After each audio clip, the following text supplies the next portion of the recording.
Bonjour, je suis Jean-Claude Malo, le gérant de la librairie La Casabule Martinique.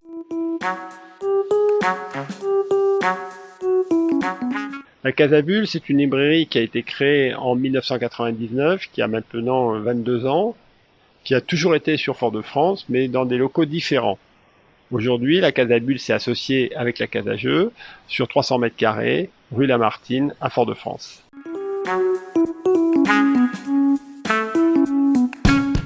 Alors, à la Casabule, on était au départ une librairie spécialisée dans tout ce qui était BD. Aujourd'hui, nous sommes une librairie généraliste où vous allez retrouver tous les livres possibles que vous pouvez commander aussi, à la fois à la librairie et à la fois sur notre site casabulemartinique.fr. Voilà. Et ensuite, il y a l'association avec la Casa Jeux où vous allez retrouver à peu près 2000 à 3000 jeux qu'on peut vous proposer, des jeux de société bien sûr. Voilà.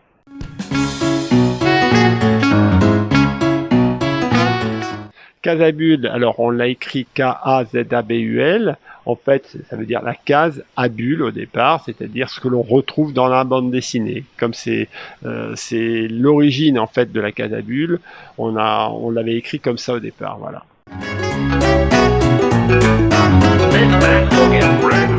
La Casabule, au départ, c'était vraiment 10 mètres carrés, quoi. On était pratiquement dans un garage et on avait un certain nombre de bandes dessinées qu'on a commencé à vendre, donc à Fort-de-France. Je parle en 1999. On a vu que ça avait une certaine accroche, et petit à petit, parce qu'on était peu nombreux avant de la bande dessinée, et petit à petit, les gens sont venus, on a fidélisé nos clients, on s'est rendu compte que le local était trop petit, donc on a été obligé d'écarter les murs, surtout que la bande dessinée, ça prend beaucoup de place.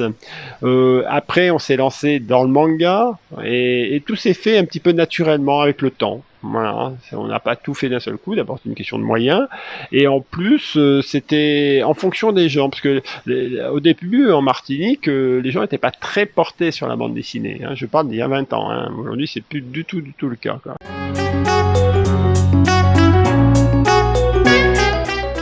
Alors on a tout type de public, là par exemple nous sommes dans le secteur manga. On a toute la génération des premiers mangas, c'est-à-dire les quarantenaires, j'allais dire, qui ont amené leurs enfants. Donc c'est un public qui a déjà plus de 20 ans. Et donc et les tout petits aussi, puisqu'on a aussi des rayons pour les 4-5 ans. Donc on a tout type de public, que ça soit des jeunes de Fort-de-France ou du nord de la Martinique. Ils aiment se retrouver ici et échanger même leur impression. Alors on parle des mangas, mais aussi sur la bande dessinée.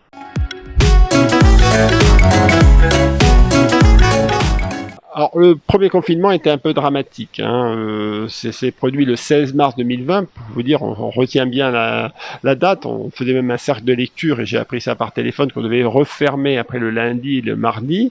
Pour nous, on savait pas très bien comment ça peut fonctionner, nous sommes comme une petite structure et il était prévu qu'on ferme 1 mois, voire 1 mois et demi, et vous savez qu'il y a énormément de charges dans une librairie, donc on était vraiment très stressés, surtout qu'en plus les salariés ne pouvaient plus revenir travailler.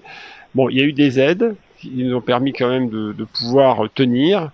Et puis après, il y a eu aussi une habitude des gens qui sont revenus, on a fait du click and collect, qui sont revenus nous voir, et la lecture a repris le dessus pendant la période de confinement par rapport même à tous les autres médias.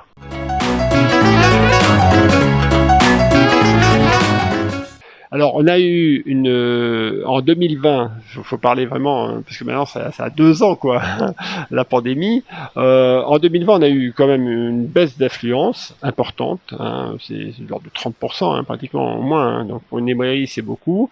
Mais 2021 a bien rattrapé, c'est-à-dire 2021, il y a eu un retour, une habitude de venir chez le libraire, de commander chez le libraire, et non pas forcément sur des zones extérieures à la Martinique.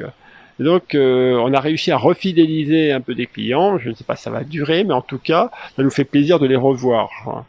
Voilà. Donc, il y a un retour vers le livre, tout confondu. Bien sûr, le manga a pris le dessus sur certaines, par rapport à la BD, par exemple, mais le livre de poche a très bien fonctionné.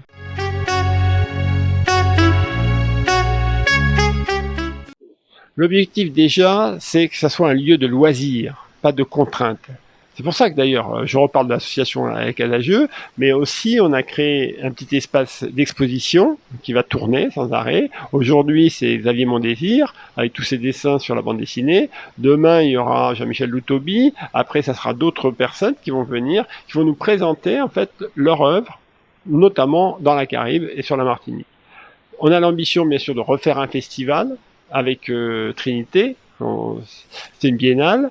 On a aussi une ambition, alors beaucoup plus grande, d'une exposition, je vous en parlerai plus tard, qui pourrait se dérouler, alors qui devait avoir lieu en 2020 et qui va peut-être se dérouler en 2022, voire 2023. Voilà, une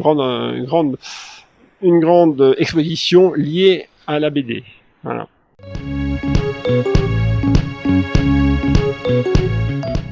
Mais absolument. Mais là, il n'y a pas qu'en Martinique. Hein. Le réflexe de lecture a été perdu chez beaucoup de gens. Hein. Alors, le livre numérique n'a pas remplacé le livre papier. Hein. Loin de là. Hein. Il ne représente que 4% en France. Hein. Parce que bon, il y a beaucoup d'inconvénients aussi. Donc, nous, il y a aussi à l'heure actuelle des jeunes en librairie. Qui viennent, c'est une organisation qui a été faite par la direction des affaires culturelles, où, comme ce matin, on a eu par exemple 40 jeunes qui sont venus en librairie. Ça va représenter à peu près 500 jeunes en tout au niveau de la Martinique qui vont venir visiter la librairie. Pourquoi je parle des jeunes? Parce que c'est eux l'essentiel. C'est eux, il faut redonner le goût à la lecture, eux qui découvrent une librairie. Certains ne viennent jamais à la librairie ou ils viennent que pour le scolaire. Et ils ne découvrent pas tout ce côté plaisir de la librairie. Et c'est par ce biais-là qu'on arrivera effectivement à développer la librairie.